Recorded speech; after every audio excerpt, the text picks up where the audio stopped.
রকমের এক্সপ্লোরেশন রয়েছে।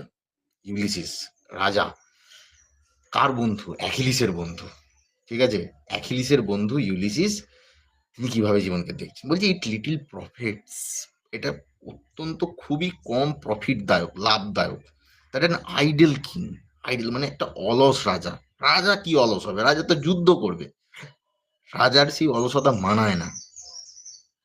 By this still hearth, এই স্তব্ধ অগ্নিকুণ্ডের পাশে বসে, এবং দিস ব্যারেন ক্র্যাগস, এই রুক্ষ খুস্কো উস্কো খুস্কো যে ক্র্যাগ, যে পাথুরে ভূমি, সেখানের মধ্যে বসে কার সাথে সে ম্যাচ করছে? Matched with an aged wife. Aged, বয়স হয়ে গেছে, এরকম একটা স্ত্রী, বয়স্ক স্ত্রীর সাথেতে বসে রয়েছে রাজা। রাজার কাদের সাথে থাকার কথা? রাজার থাকার কথা